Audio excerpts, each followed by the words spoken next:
어디에서나 승리하는 다윗. 오늘은 우리가 다윗의 이 놀라운 축복을 생각해 보려고 합니다. 다윗이 통일 이스라엘 나라의 왕이 되고 난 다음에 하나님께서 다윗에게 승리를 약속하시는데요. 사무엘하 7장 9절을 보게 되어지면 내가 가는 모든 곳에서 내가 너와 함께 있어 내 모든 원수를 내 앞에서 멸하였은즉 땅에서 위대한 자들의 이름같이 내 이름을 위대하게 만들어 주리라. 하나님께서 다윗에게 축복하신 축복이죠. 내가 내 이름을 위대하게 만들어 주겠다. 내가 너와 함께 있어 어디에 가든지 승리하도록 내가 너를 축복하겠다. 참 이렇게 하나님이 약속하신 그 약속 그대로 사무엘하 8장을 보게 되어지면 하나님께서 약속을 이루어 주셔서 다윗이 가는 곳마다 승리하도록 하나님이 은혜를 허락하십니다. 그런데 우리가 자세히 살펴보게 되어지면 다윗이 주변 나라를 무한정 정복하도록 하나님께서 다 허락하시는 것은 아니었습니다. 마치 징기스칸이나 알렉산더 대왕처럼 세계를 정복하는 그런 영웅이 되도록 하나님이 허락한 것은 아니었어요. 이 징기스칸이나 알렉산더 대왕 같은 이런 사람들이 세상을 정복하고 있는 그런 정복은 이 땅에서 바벨탑을 세워나가는 세상적이고 사탄적인 그런 정복이고, 또 그런 정복은 다 헛된 욕망에서 나온 것이기 때문에 하나님이 그런 정복과 그런 어떤 점령을 다윗에게 허락하지는 않습니다. 하나님은 우리가 세상적인 성공으로 달려가는 욕망의 사람이 되기를 원치 아니하시거든요. 하나님이 다윗에게 주신 축복은 약속하신 축복을 그대로 이루어 주시는 축복이었어요. 자, 그러면 하나님께서 누구에게 약속하신 축복을 그대로 이루어 주시는가? 바로 그것은 믿음의 조상 아브라함과 이삭과 야곱에게 하나님이 약속하시고 맹세하신 축복 그대로 하나님께서 이제 은혜를 베푸시는 거죠. 하나님께서 아브라함에게 약속하신 그 약속의 땅이 어디까지입니까? 창세기 15장 18절을 보게 되어지면 그날에 여호와께서 아브라함과 더불어 언약을 세워 이르시되 내가 이 땅을 애굽 강에서부터 큰 강 유브라데까지 내 자손에게 주노니. 하나님께서 아브라함에게 약속하신 그 약속의 땅은 애굽 강가부터 유브라데까지 하나님께서 이스라엘 백성에게 영토를 주겠다고 약속했습니다. 그 다음에 하나님이 또 야곱에게 하신 약속이 있어요. 오늘 본문인 사무엘하 8장 13절 14절을 보게 되어지면 말이죠, 다윗이 에돔을 정복한 이야기가 소개되어지고 있습니다. 다윗이 소금 골짜기에서 에돔 사람 1만 8천 명을 죽이고 명성을 떨치게 되죠. 그리고 에돔에 수비대를 두어서 에돔 사람을 통치하고 모든 에돔 사람이 다윗의 종이 되어지는데, 이것은 창세기 25장에서 이삭의 쌍둥이 아들 에스와 야곱이 태어나기도 전에 하나님께서 예언하신 약속이었습니다. 창세기 25장 23절을 보게 되어지면 여호와께서 그에게 이르시되 두 국민이 내 태중에 있구나. 두 민족이 내 복중에서부터 나누이리라. 이 족속이 저 족속보다 강하겠고 큰 자가 어린 자를 섬기리라 하셨더라. 하나님께서 이제 말씀하신 그대로 장자 에서가 아우인 야곱을 섬기는 그런 예언이 이제 그대로 이루어지게 되는 거죠. 이 에돔은 에서의 후손이고 다윗은 야곱의 후손이 아니겠습니까? 이 예언 말씀 그대로 에돔이 다윗의 종이 되어지는 거죠.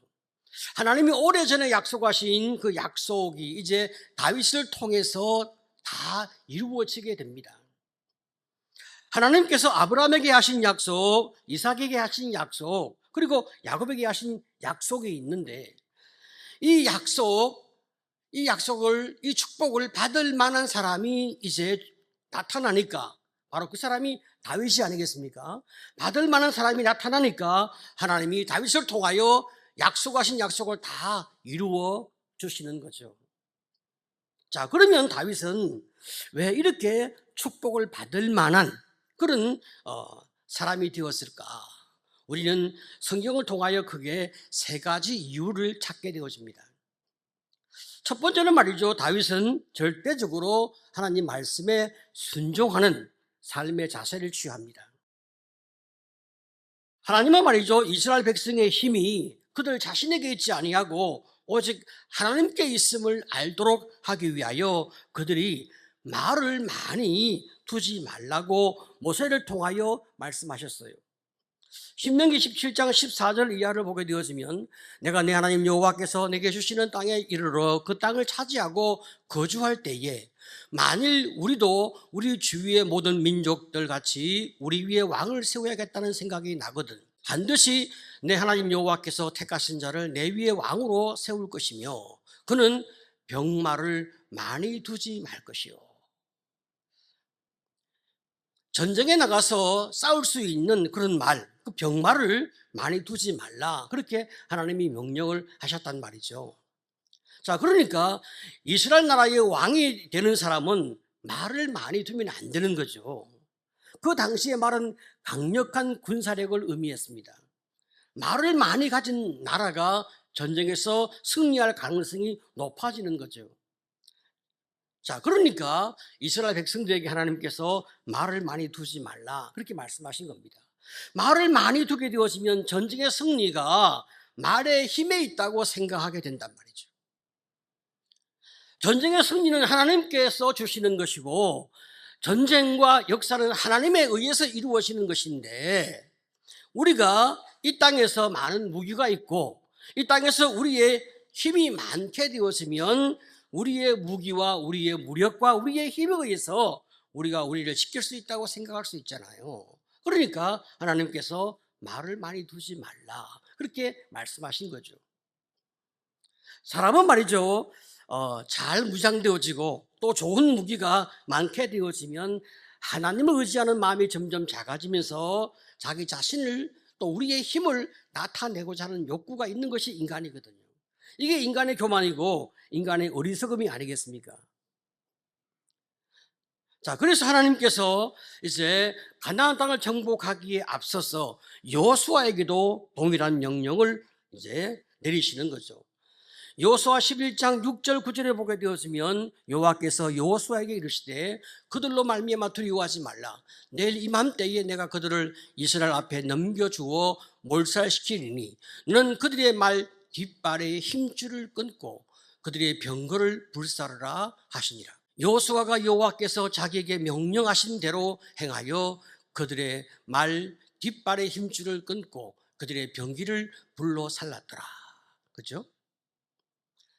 이 여호수아가 여호와의 명령에 절대적으로 순종하고 복종하는 이런 자세를 취했기 때문에 여호수아가 가나안 정복 전쟁을 승리로 이제 마감하게 됩니다.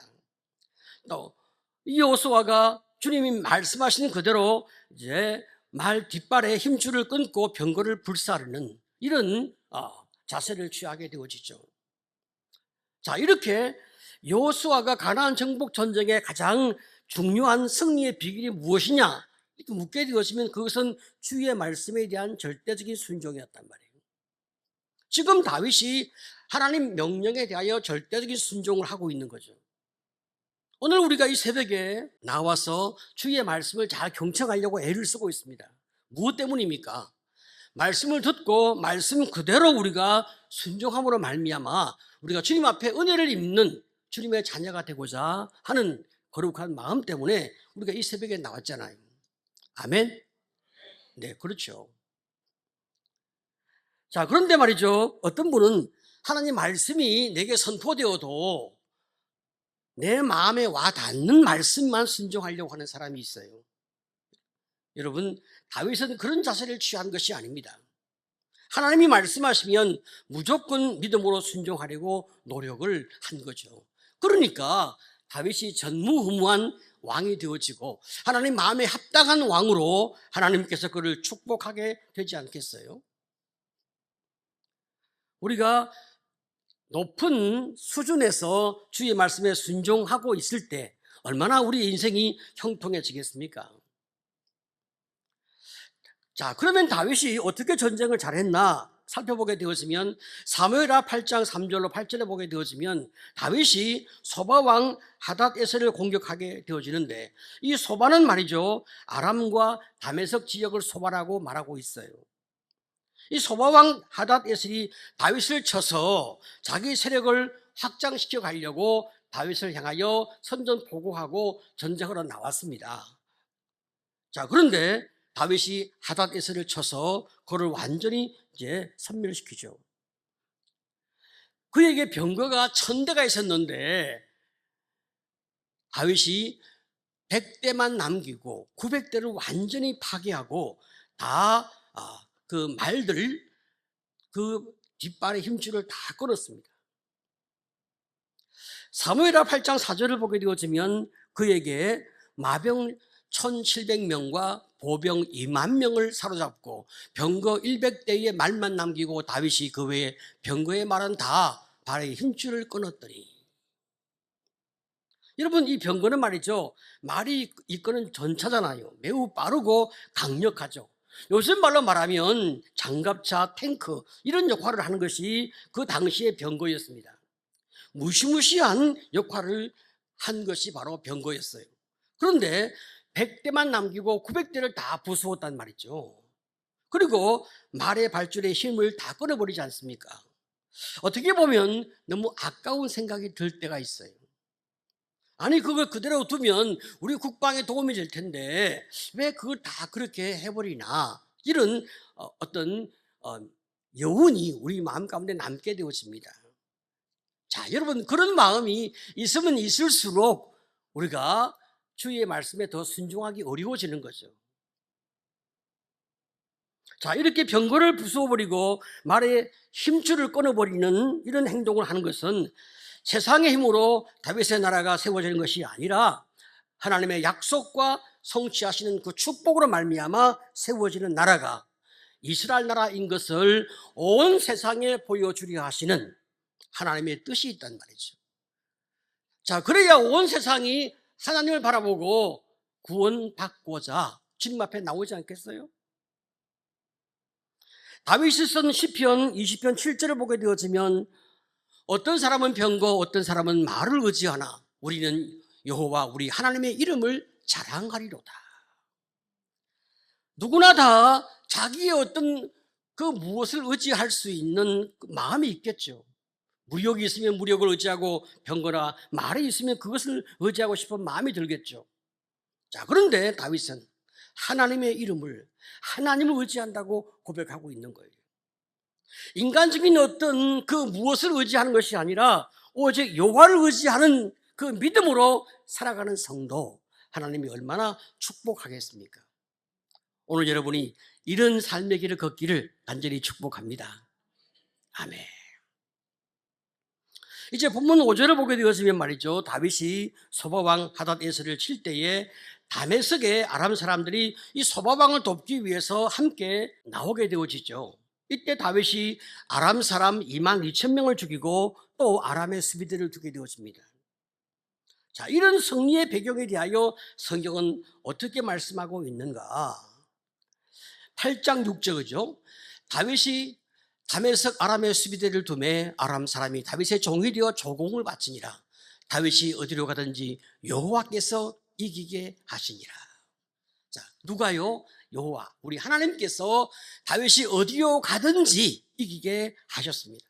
다윗의 능력이 아니라, 다윗의 힘이 아니라 하나님께서 이기게 하셨습니다.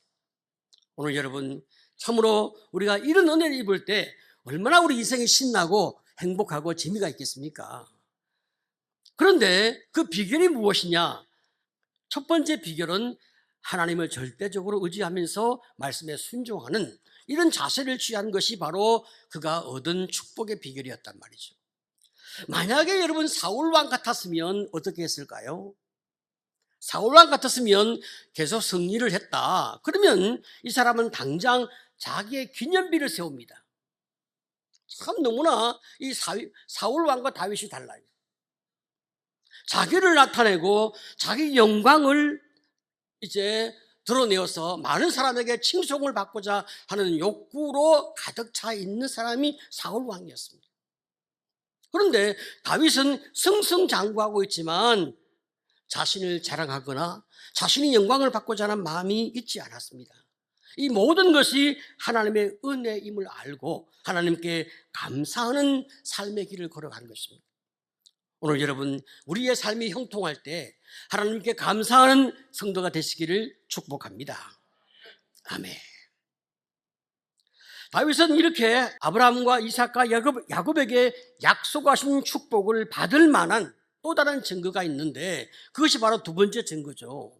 그는 하나님이 주신 이 승리의 어떤 전리품들, 이것들을 다 주님 앞에 다시 드렸습니다. 참 너무 놀라운 그런 삶의 모습인데요.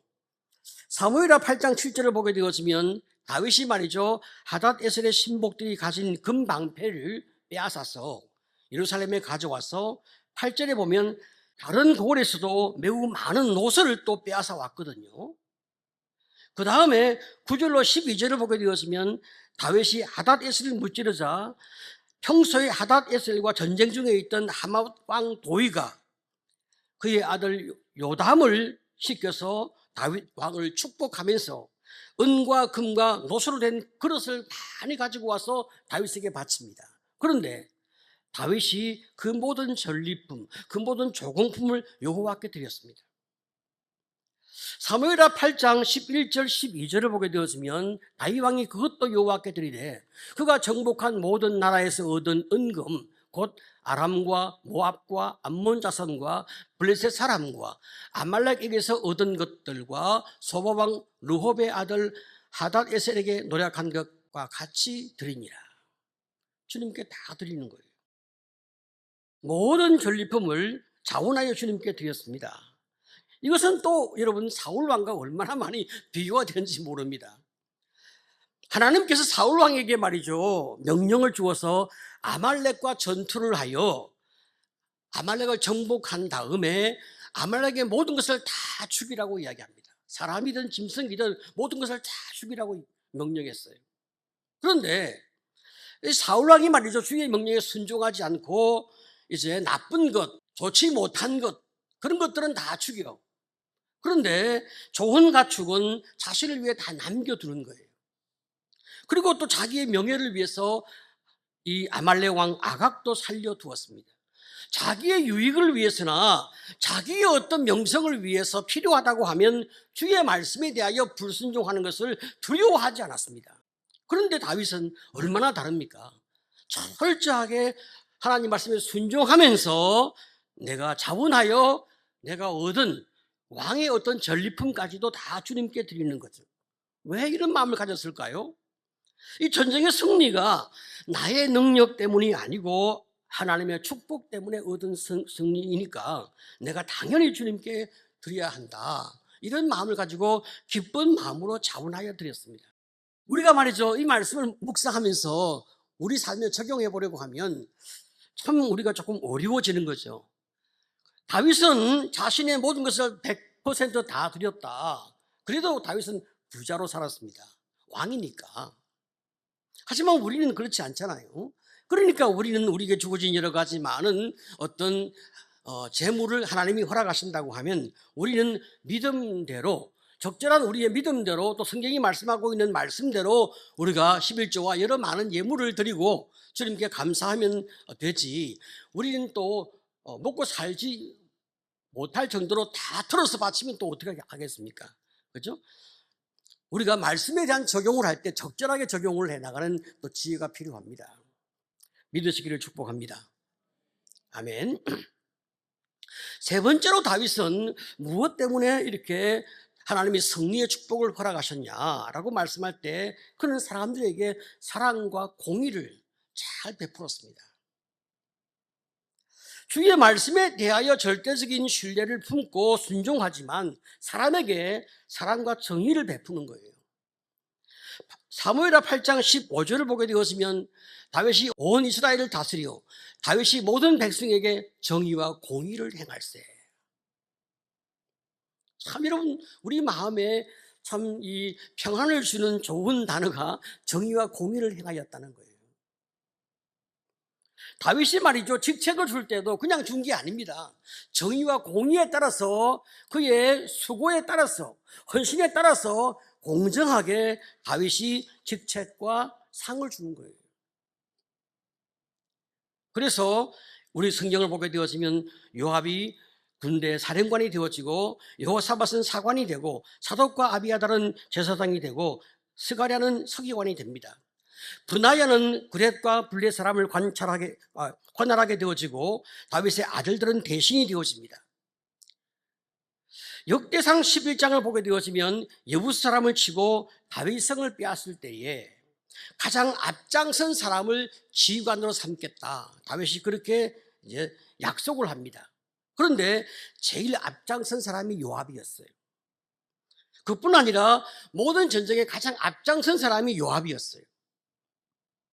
자, 그러니까 이 요압 장군이 아브넬 장군을 죽이는 그런 악을 범하긴 했지만, 다윗이 약속에 따라서 요압을 군대 사령관으로 세우게 되었습니다. 아비아달은 말이죠, 제사장 아히멜렉의 아들인데요, 다윗이 사울 왕을 피해서 도망갈 때, 그 처음 도망갈 때 노베에 가서 제사장 아히멜렉의 도움을 받습니다. 이때 다윗이 정말로 너무 절박했거든요. 갑자기 아무 준비 없이 도망을 나왔기 때문에 먹을 것도 없고 마실 것도 없고 자기를 보호할 수 있는 어떤 칼이나 다른 어떤 무장이 전혀 없었습니다. 이때 제사장 아히멜렉이 다윗을 돕게 되어지면 위험이 있음에도 불구하고 다윗과 함께한 사람들에게 먹을 것과 입을 것과 안식을 제공하게 되어져요. 그런데 그것을 옆에 보고 있던 도액이 나중에 사울왕에게 고발해서 사울왕이 아히멜렉과 제사장 85명을 다 죽여버립니다. 얼마나 엄청난 악을 범했는지요. 이때 아히멜렉의 아들 아비아달이 아둘람 굴에 숨어있는 다윗에게 도망을 와서 그 모든 사정을 다 이야기하는 거죠. 다윗이 눈물을 흘리며 그 청년을 영접하면서 이 모든 것은 다 내 책임이 아니냐 하면서 아비아달을 보호해 주죠. 그리고 그가 이제 장성해서 드디어 제사장의 직분을 감당하게 되어질 때 얼마나 다윗이 참 그 마음의 기쁨과 행복이 있었겠습니까? 다윗이 이렇게 사람을 중용하게 되어지는 것은 그들의 능력에 따라서, 그 수고와 헌신에 따라서, 혹은 약속에 따라서 정의와 공의에 입각하여 임명하고 사람을 세웠습니다. 하나님께서 다윗을 보시니 다윗이 하는 모든 것이 참 주님의 마음에 합하였단 말이죠. 하나님에 대하여 절대적인 순종을 하고 어떤 재물이든 자원하여 주님께 드리고 사람에 대하여 정의와 공의를 행하는 거예요. 그러니까 하나님이 어찌 복을 주지 않을 수가 있겠어요. 그래서 어디에서나 승리할 수 있도록 하나님이 그의 삶을 축복해 줍니다. 오늘 여러분, 우리의 삶은 어떠합니까? 내가 예수를 믿기는 한데 말씀에 순종하기보다 내 욕심과 내 기분에 따라 인생을 살고 있지는 않은지, 어떨 때는 내가 말씀에 대한 도전이 분명히 있었지만은 내가 내 양심을 덮고 은혜를 덮고 그냥 말씀을 비켜갈 때는 없는지, 11조나 여러 예문에 대하여 성령이 내 마음에 주시는 감동에 따라 내가 주님께 드리는 결단을 해야 되는데, 그러기 위해서는 내가 다른 것에 대하여 좀 아끼고 살아야 되거든요. 그런데 그렇게 하지 않는단 말이죠. 그러면 하나님이 내 마음에 주시는 감동이 있을 때 내가 예물을 드릴 수가 없어요. 사람에 대하여도 내 감정과 기분에 따라, 내 이익에 따라 대할 때가 얼마나 많이 있냐. 우리가 자식을 키울 때도 공의롭지 못하게 자식을 대할 때가 너무나 많이 있는 거예요. 우리가 이제부터라도 참으로 하나님 마음에 합한 다윗처럼 나도 다윗을 본받아 내 부족을 고쳐가면서 주님의 마음에 합당한 사람으로 살기를 원합니다. 그래서 내 인생의 주님 앞에서 복을 받게 하시고 나로 말미암아 우리 가정과 교회와 그리고 이 민족이 복을 받도록 하나님 내 인생을 축복해 주옵소서. 내가 어디에서나 여호와 때문에 복을 받아 이길 수 있는, 형통할 수 있는 성도가 되도록 하나님 내 인생을 축복해 주옵소서. 이런 고백이 여러분 모두의 고백 되시기를 간절히 축복합니다.